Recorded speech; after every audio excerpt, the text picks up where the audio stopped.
होर्डिंगवरून राजकारण तापले. ठाण्यात अनधिकृत बांधकामांप्रमाणेच अनधिकृत आणि धोकादायक होर्डिंगचं पेव फुटलं असून निवडणूक काळातही ठाणे महानगरपालिकेने सर्वच होर्डिंगचं सर्वेक्षण करून केवळ ऑडिट नाही तर कुठलाही मुलाहिजा न बाळगता प्रत्यक्ष कारवाई करावी अशी मागणी आमदार संजय केळकर यांनी केली आहे. विशेष म्हणजे शहरातील 90पेक्षा अधिक होर्डिंग दिलेल्या परवानगीपेक्षा जास्त आकारमानाचे असल्याचा आरोप केळकर यांनी केलाय. घाटकोपर येथे अवाढव्य होर्डिंग कोसळून 14 जणांचा मृत्यू झाल्याची दुर्घटना घडली. या पार्श्वभूमीवरती आमदार संजय केळकर यांनी दुःख व्यक्त करतानाच ठाण्यातील अनधिकृत बांधकामे, अनधिकृत होर्डिंग आणि त्यांना पाठीशी घालणाऱ्या अधिकाऱ्यांबाबत संताप व्यक्त केला आहे. याबाबत पत्रकारांशी बोलताना आमदार संजय केळकर म्हणाले, ठाण्यात अनधिकृत बांधकामांप्रमाणेच धोकादायक होर्डिंगचा प्रश्न गंभीर झाला आहे.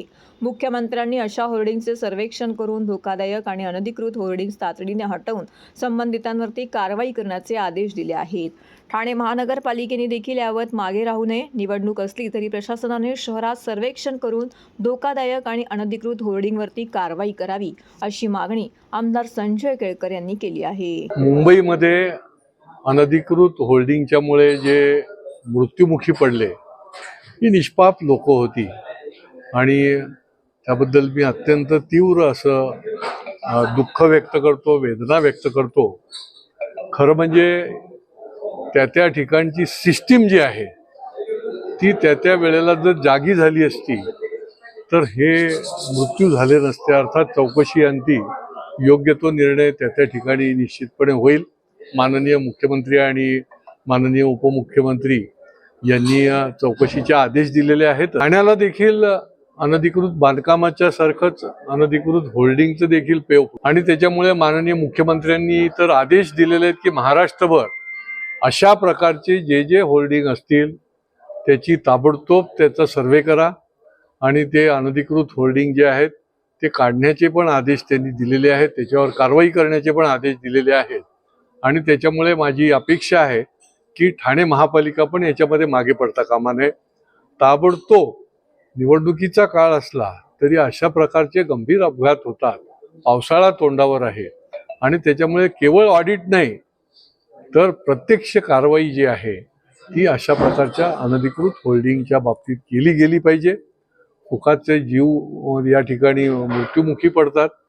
तसंच अनधिकृत बांधकामाचा देखील हा मोठा सामाजिक विषय आहे. आम्ही नेहमी सांगतो की अनधिकृत बांधकामाचं पेव फुटत राहतं आणि कधी ना कधी या इमारती पत्त्यासारख्या कोसळतात आणि निष्पाप माणसं जी आहेत ते मृत्युमुखी पडतात. ठाण्यातील होर्डिंगवाल्यांचं दुर्दैव आहे की काल मुंबईमध्ये होर्डिंग पडलं या ठिकाणी आणि त्यामुळे या ठिकाणी या होर्डिंगच्या विषयाला वाचा फुटली आणि ती वाचा फोडण्याचं काम या ठिकाणी काँग्रेस करत आहे.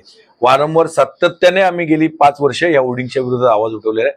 होर्डिंगचे नियम, होर्डिंगचे परमिशनचे नियम धाब्यावर बसून परमिशन दिलेले आहेत जाहिरात विभागाने आणि याला सत्ताधाऱ्यांचा हे आहे, सपोर्ट आहे आणि यांनी संगनमतातून हे परमिशन दिलेले आहेत. होर्डिंगची उंची, होर्डिंगची रुंदी या ठिकाणी होर्डिंग्स लावण्याची जी उंची असते जमिनीपासून ती या ठिकाणी होर्डिंग कुठे लावावेत या ठिकाणी त्याच्या संदर्भात काही नियम घालून दिलेत. त्या सगळ्यांचं उल्लंघन करून फुटपाथवर होर्डिंग, नाल्यामध्ये होर्डिंग, सोसायटीच्या जागेमध्ये होर्डिंग, स्मशानभूमीत होर्डिंग, महापालिकेच्या वास्तूंमध्ये होर्डिंग, या ठिकाणी 10-10 फुटाचे पायलॉन्स या ठिकाणी उभे होऊन जाईल, फ्लायओव्हरच्या वरती होर्डिंग्स या ठिकाणी.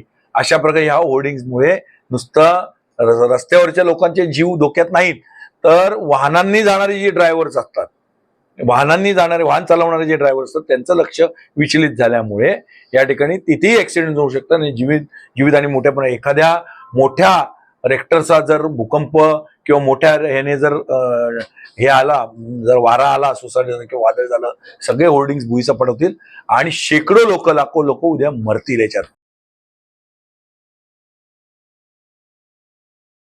सर्व नागरिकांना आवाहन करण्यात येत आहे की सध्या डासांमार्फत पसरणाऱ्या डेंग्यू या आजाराचा प्रसार रोखण्यासाठी प्रत्येकाने पुढील प्रमाणे कार्यवाही करावी. डेंग्यू आजार एडिस इजिप्ती हा डास चावल्याने होतो. या डासांची पैदास साचलेल्या किंवा साचवलेल्या स्वच्छ पाण्यामध्ये होते. 8 दिवसांपेक्षा जास्त दिवस पाणी उघडे व साचून राहिल्यास त्यात डास अंडी घालतात. अंड्यांच्या अळ्या तयार होऊन पुढे डास तयार होतात.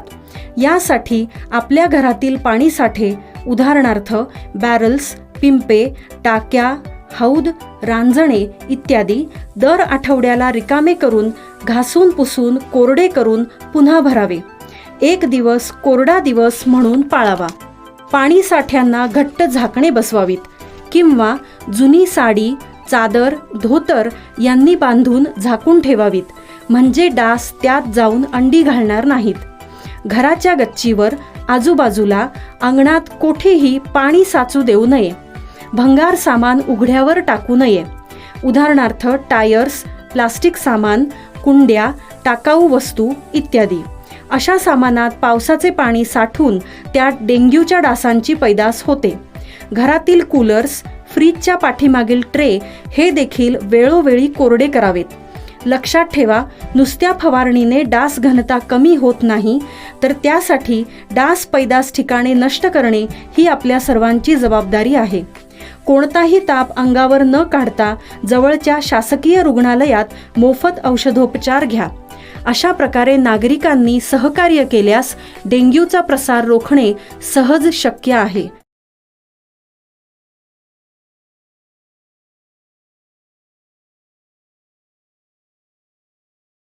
देशाला स्थिर सरकारची गरज असून धडाडीचे निर्णय घेण्याची क्षमता महायुतीकडेच आहे.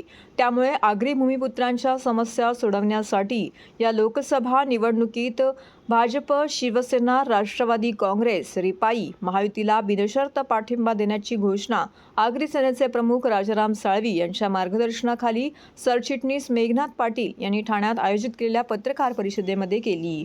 यावेळी आमदार संजय केळकर देखील उपस्थित होते. ठाणे, मुंबई, रायगड, पालघर, नाशिक इत्यादी जिल्ह्यांमध्ये आगरी समाज मोठ्या प्रमाणावरती आहे. या पार्श्वभूमीवरती आगरी समाजाच्या विविध संघटना कार्यरत आहेत.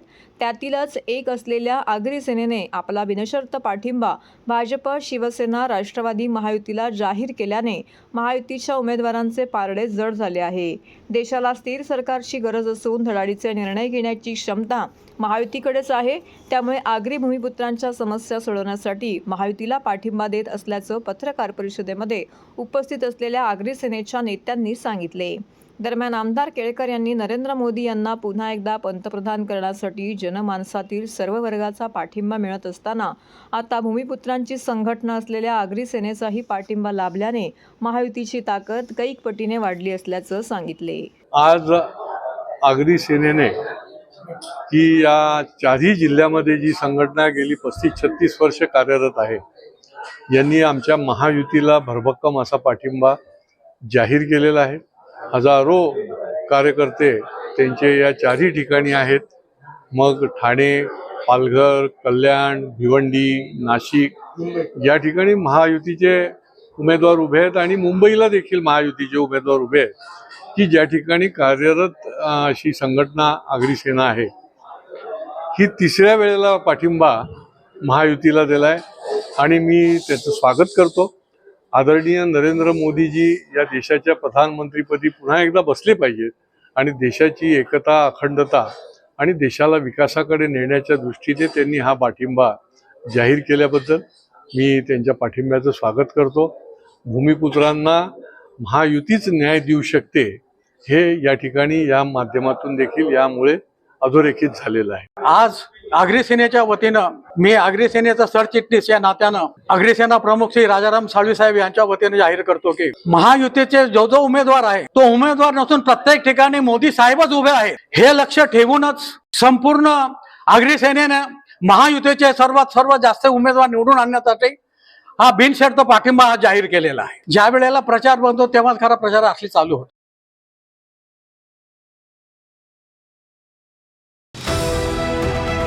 TJSB सौर शक्ती कर्ज, गो ग्रीन, करा वीज बिलावर बचत.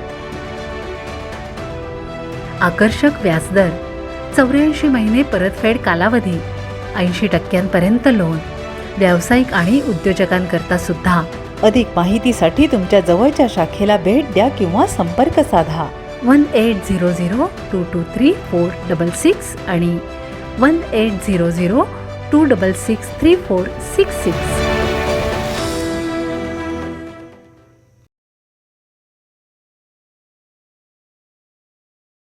तुमच्याकडे 50 खोके, आलिशान गाड्या, हेलिकॉप्टर आहे, तर राजन विचारांकडे बाळासाहेबांचे विचार, दिघेंचे संस्कार असल्याचा टोला खासदार प्रियांका चतुर्वेदी यांनी शिवसेना शिंदे गटाला हाणला आहे. शिवसेना इंडिया आघाडीचे उमेदवार राजन विचारे यांच्या प्रचारार्थ ठाणे शहरातील इंदिरानगर नाका येथे जाहीर सभा पार पडली. ठाणे, नवी मुंबई आणि मीरा भाईंदर येथे प्रचाराचे वादळ पाहायला मिळत असून नागरिकांचा मतदाराचा पूर्ण पाठिंबा मिळत आहे. इंदिरानगर येथे झालेल्या जाहीर सभेत महाविकास आघाडीच्या नेत्यांनी भाजप हटवा, लोकशाही वाचवा असा नारा दिला. यावेळी महाराष्ट्र प्रदेश काँग्रेस कमिटी सरचिटणीस मनोज शिंदे, राष्ट्रवादी काँग्रेस शरदचंद्र पवार पक्ष ठाणे शहर जिल्हा अध्यक्ष सुहास देसाई, समाजसेवक आलम बाबा, भारतीय राष्ट्रीय काँग्रेस ठाणे शहर जिल्हा अध्यक्ष विक्रांत चव्हाण, प्रवक्ते ॲडव्होकेट राजकुमार मिश्रा, शिवसेना प्रवक्ते आनंद दुबे यांनी जनतेशी संवाद साधला व सर्वांना मार्गदर्शन केले. हिंदी भाषिक समाज किंवा उत्तर भारतीय जनता एक वेळ बंडखोरी करतील, पण कधीच गद्दारी करणार नसल्याचं यावेळी दुबे यांनी सभेमध्ये संबोधित करताना सांगितले.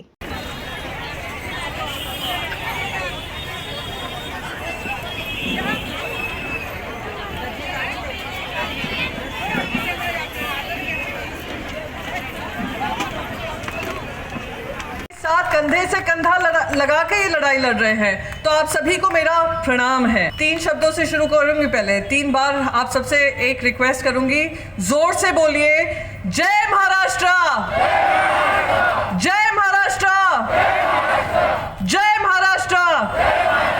ये ना दादर तक राज ठाकरे जी के घर तक जाना चाहिए. ये ना वो मस्के जी हैं जिनको खसकने का काम आप लोग कराने वाले हैं, उनके कानों तक जाना चाहिए. पता है क्यों?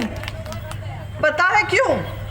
क्योंकि ये जो उम्मीदवार खड़े हैं राजन विचारे जी के खिलाफ, वो उम्मीदवार भारतीय विद्यार्थी सेना राज ठाकरे जी के अंतर्गत साथ में रहकर उन्होंने उत्तर भारतीयों को पीटने का काम किया होगा कल्याण में, तो वो उनके भागीदारी साथी थे. और वही मस्के कल उनको मंच पे रखकर उन्होंने आप सभी के लिए क्या क्या नहीं कहा होगा. क्या आपको कबूल है? क्या आपको कबूल है? क्या ये दुर्भाग्यपूर्ण है. मैं कहती हूँ हाँ मैं अमराठी हूँ, पर आज मेरा हर एक कतरा, हर एक खून अगर बहेगा तो महाराष्ट्र के लिए बहेगा. हर काम मेरा होगा तो महाराष्ट्र के लिए होगा, और हर बोल मेरे होंगे तो महाराष्ट्र के लिए होंगे, महाराष्ट्र के भूमि पुत्र के लिए होंगे. क्योंकि हम जानते हैं अमराठी होने के साथ साथ हमारे साथ एक बड़ी जिम्मेदारी है. और जो आनंद दुबे जी ने बहुत अच्छे से कहा, मेरे पिताजी माताजी आए थे उत्तर भारत से, मेरे माताजी पिताजी मथुरा से आए थे. वो इसलिए नहीं आए थे क्योंकि उनको आकर यहाँ की सबकी संपत्ति खींचनी थी. वो इसलिए आए थे क्योंकि वो जानते थे महाराष्ट्र में उनको सही सम्मान मिलेगा. वो जानते थे महाराष्ट्र में उनको सही जो अपॉर्चुनिटीज हैं मिलेंगी. मेरे पापा, हम लोग 4 बहन और 1 भाई हैं. सब कहते हैं अरे हम लोग गरीबी से उठकर आए. अरे हमारे परिवार भी गरीबी से उठकर मथुरा से मुंबई आकर उन्होंने जो सपने संजोए थे, मुंबई ने उसको पूरा किया, महाराष्ट्र ने उसको पूरा किया. और मैं जानती हूँ यहाँ पे एक एक परिवार खून पसीने की मेहनत कर कर महाराष्ट्र के लिए सांस लेता है, महाराष्ट्र के लिए जीता है, महाराष्ट्र के लिए मरने को तैयार होगा. मैं 2 चीज़ यहाँ पे कहूँगी. मैंने आपको नरेश मस्के जी का तो बता ही दिया है क्या वर्णन है.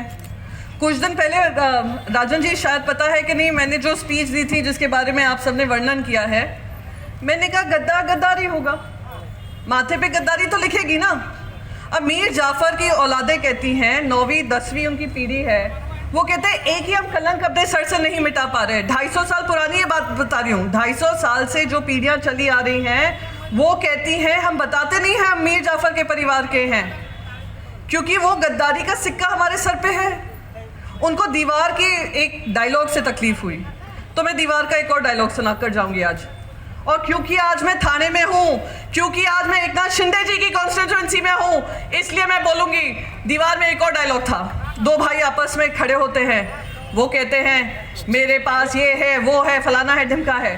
तो यहाँ पर एकनाथ शिंदे कहते हैं मेरे पास 50 खोखे हैं, मेरे पास लेक्सस गाड़ी है, मेरे पास हेलीकॉप्टर है, एरोप्लेन है, तुम्हारे पास क्या है राजन जी? तो राजन जी कहते हैं मेरे पास बाला साहेब ठाकरे जी के विचार हैं, मेरे पास धर्मवीर आनंद डीके की शिक्षा है, और सबसे महत्वपूर्ण, मेरे पास जनता का अपार आशीर्वाद है। जाइए, इस डायलॉग को भी जाकर रोइए, हर चैनल पे जाकर बोलिए, मैं बोलूंगी और मुझे बोलने से कोई नहीं रोकेगा। मीरा भाईंदर येथे उपमुख्यमंत्री व महायुतीचे प्रमुख नेते देवेंद्र फडणवीस प्रमुख उपस्थितीत ठाणे लोकसभा निवडणुकीच्या पार्श्वभूमीवरती प्रचार सभा पार। या प्रचार सभेमध्ये वंदनीय हिंदू हृदय सम्राट बाळासाहेब ठाकरे व धर्मवीर आनंद दिघे साहेबांच्या हिंदुत्वाचा वसा घेऊन स्थापन झालेल्या महायुतीच्या उमेदवाराला भरघोस मतांनी विजयी करण्याचं आवाहन त्यांनी उपस्थितांना केले। या प्रचार सभेला सर्व पदाधिकारी कार्यकर्त्यांबरोबर महायुती सरकारवर ठाम विश्वास असणाऱ्या नागरिकांनी तुडुंब गर्दी केली होती। या गर्दीने महायुती सरकारवर असणारा विश्वास अधोरेखित करून विकासाचा धनुष्यबाण आमच्या हातात सोपवण्याचा ठाम निर्धार केला। यावेळी व्यासपीठावरती अभिनेत्री रुपाली गांगुली, खासदार प्रतापराव पाटील चिखलीकर, पीपल रिपब्लिकन पक्षाचे अध्यक्ष जोगेंद्र कवाडे, आमदार गीता जैन, आमदार रवींद्र फाटक, आमदार प्रताप सरनाईक, युवासेना कार्याध्यक्ष पूर्वेश सरनाईक, रवी व्यास, किशोर शर्मा, हसमुख गेहलोत, राजू भोईर, विक्रम प्रताप सिंह, सचिन मांजरेकर, निशा नार्वेकर, अरुण कदम, आसिफ शेख, संतोष पेंडुरकर, देवेंद्र शेलेकर, संदीप राणे, पूजा आमगावकर, अनिता पाटील असे महायुतीचे अनेक पदाधिकारी व लोकप्रतिनिधी व नागरिक मोठ्या संख्येने उपस्थित होते।